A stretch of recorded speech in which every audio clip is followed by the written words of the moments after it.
그들이 스크린과 무대 위에서 보여주는 완벽한 미소, 젠틀한 매너, 그리고 감동적인 연기에 열광한다. 우리는 스타를 사랑한다. 스타는 단순한 연예인을 넘어 때로는 우리의 우상이자 시대의 상징이 된다. 하지만 그 눈부신 화려함 뒤에 가려진 진실은 때로 너무도 추악하고 냉혹해서 우리가 믿었던 모든 것을 송두리째 흔들어 놓는다. 대중의 사랑을 받던 스타가 한순간에 나락으로 떨어지는 이유는 무엇일까? 그것은 종종 그들의 사생활 속에 겹겹이 숨겨진 냉혹한 진실, 즉 카메라 앞에서의 완벽한 연기와 카메라 뒤에서의 무책임한 본 모습 사이의 끔찍한 괴리 때문이다. 여기 한때는 감히 넘볼 수 없는 최고의 자리에 있었으나 자신의 행동에 대한 책임을 외면하고 가장 가까웠던 파트너와 심지어 자신의 아이까지 매정하게 외면한 연예인들의 충격적인 민낯을 더 깊이 파헤쳐본다. 첫 번째 그림자. 국민 배우의 얼어붙은 침묵 신성일. 신성일. 그 이름은 한국 영화계의 역사 그 자체였다. 그는 단순한 톱스타가 아닌 한 시대를 풍미했던 국민 배우이자 살아있는 전설이었다. 스크린 안에서 그는 수많은 여성의 이상형이자 연인이었고, 스크린 밖에서는 당대 최고의 여배우 엄앵란의 남편으로서 세계의 커플이라 불렸다. 이들의 결혼은 그 자체로 하나의 사건이었으며 모든 이가 부러워하는 완벽한 삶의 표본처럼 보였다. 그러나 극견고해 보이던 완벽한 이미지 뒤에는 위태로운 비밀의 균열이 숨겨져 있었다. 상대는 당시 지성과 미모를 겸비한 촉망받던 아나운서 김영애. 두 사람의 관계는 대중의 눈을 피해 은밀하게 이어졌고, 결국 김영애는 임신이라는 피할 수 없는 현실을 마주하게 된다. 그녀에게는 자신의 빛나는 커리어와 한 남자의 가정이 동시에 걸린 그야말로 일생일대의 선택이었다. 그녀가 떨리는 목소리로 그에게 이 사실을 알렸을 때 그녀가 간절히 기대했던 것은 최소한의 인간적인 위로나 책임감 있는 대답이었을 것이다. 하지만 신성일의 반응은 그 어떤 거절보다 잔인한 침묵이었다. 국민 배우라는 타이틀의 무게, 명예, 그리고 가정을 지키기 위해 그는 가장 비겁하고도 효과적인 방패를 선택했다. 그의 침묵은 김영애에게 나는 모르는 일이다.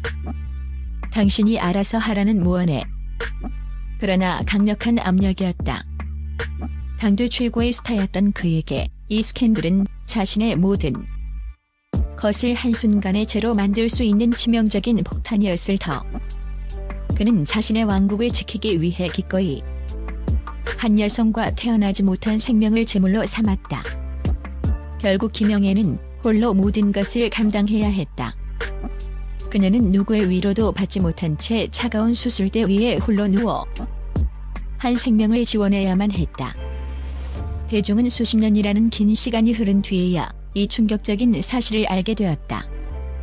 평생을 영화계의 거목으로 멋진 남성의 표상으로 존경받았던 한 남자가 자신을 사랑했던 여성과 뱃속에 아이에게 얼마나 냉혹하고 이기적이었는지를 그의 화려한 필모그래피 뒤에 짙게 가려진 이 어두운 이야기는 스크린 송영웅의 모습이 현실의 인격과 얼마나 처참하게 다를 수 있는지 잔인할 정도로 명확하게 보여준다.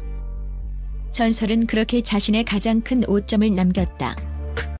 두 번째 그림자.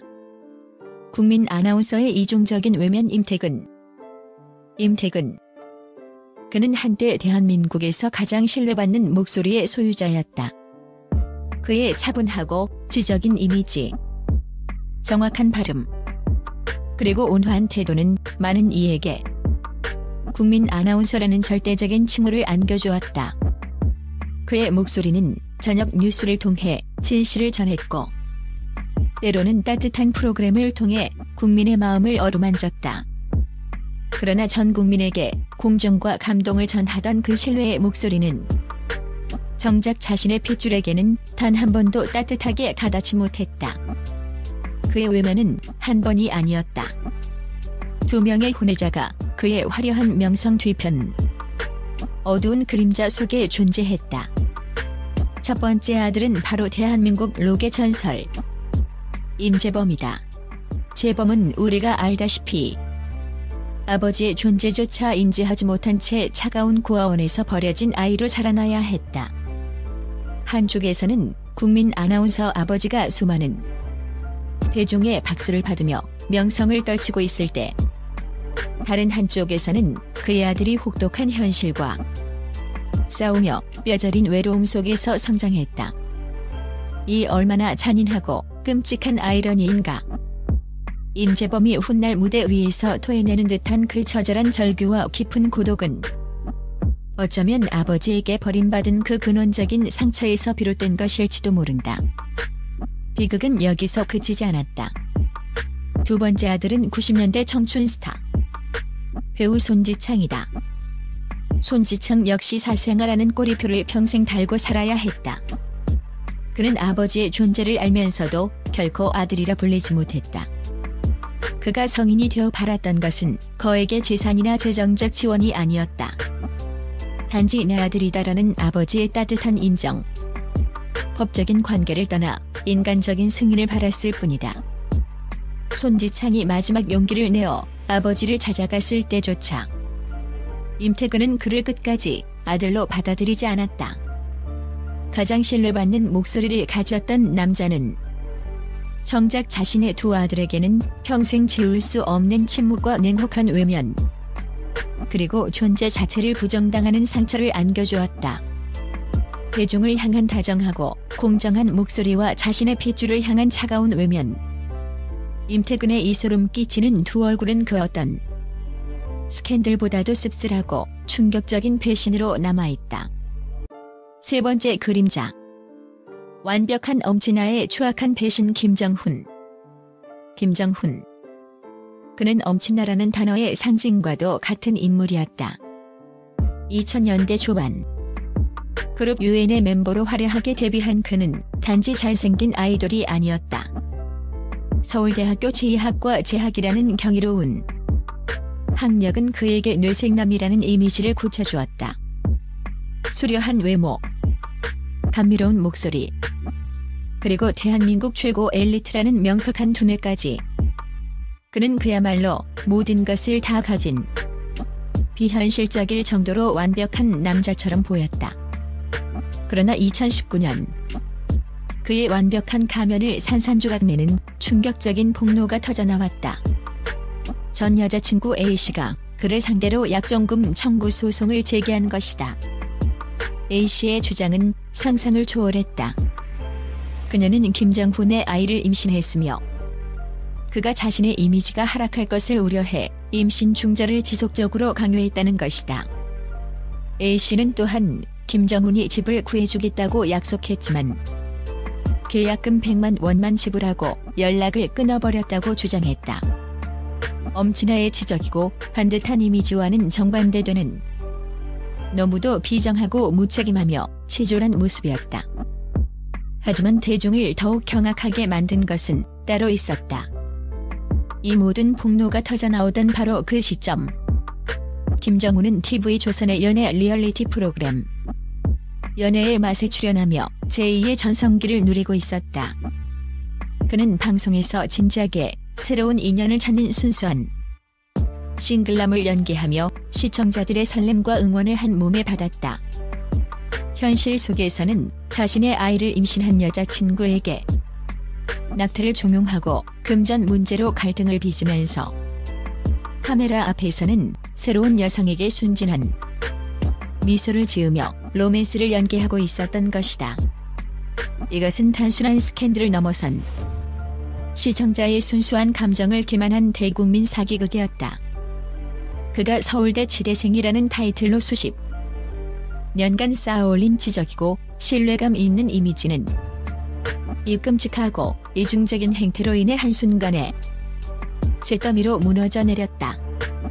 대중은 그가 연기한 완벽한 남자가 사실은 가장 비겁하고 이기적인 민낯을 숨기고 있었다는 사실에 엄청난 배신감과 분노를 느꼈다. 네 번째 그림자. 자유로운 로커의 몰락과 범죄 정준영.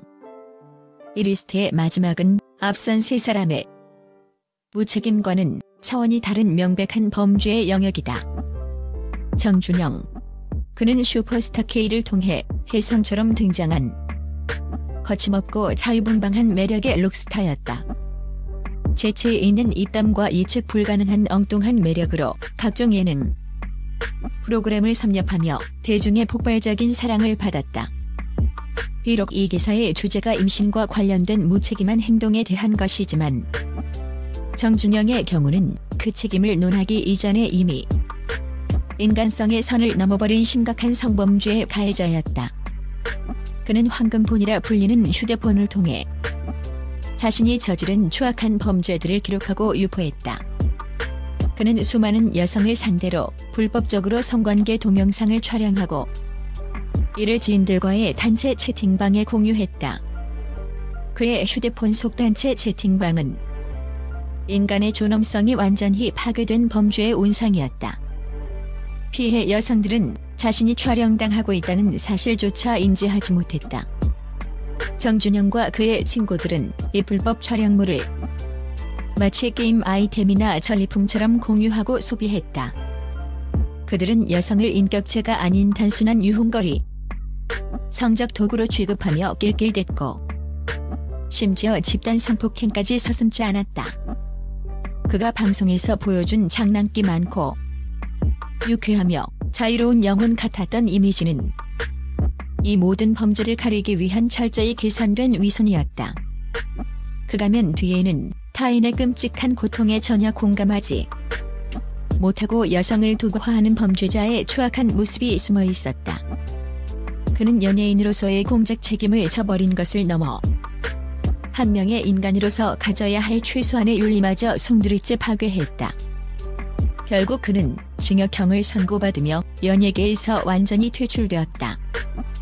그의 끔찍한 몰락은 우리 사회에 디지털 성범죄의 심각성을 알리는 가장 충격적이고 역겨운 사례로 기록되었다. 우리가 한때 열광하고 사랑했던 스타들의 이름이 이처럼 불명예 스러운 리스트에 오르는 것은 지독히 씁쓸하고 고통스러운 일이다. 하지만 그 화려한 이미지와 조명에 가려진 그들의 어둡고 비뚤어진 이면을 직시하는 것 또한 성숙한 대중의 몫이다. 스크린 속 완벽한 영웅도 무대 위 감미로운 가수도 결국은 흠결을 가질 수 있는 한 명의 인간일 뿐이다. 그러나 그들이 저지른 행동, 특히 한 여성의 삶과 한 생명의 존엄성을 짓밟은 행위는 인간적인 실수라는 말로 결코 용납될 수 없다. 그들은 자신의 행동에 대해 그들이 누린 명성과 부만큼이나 무거운 사회적, 법적, 그리고 윤리적 책임을 져야만 한다. 이들의 충격적인 추락은 우리에게 보이는 것이 전부가 아님을 다시 한번 냉혹하게 일깨우며 우리가 무엇을 보고 무엇을 믿어야 하는지에 대한 근본적인 질문을 던진다.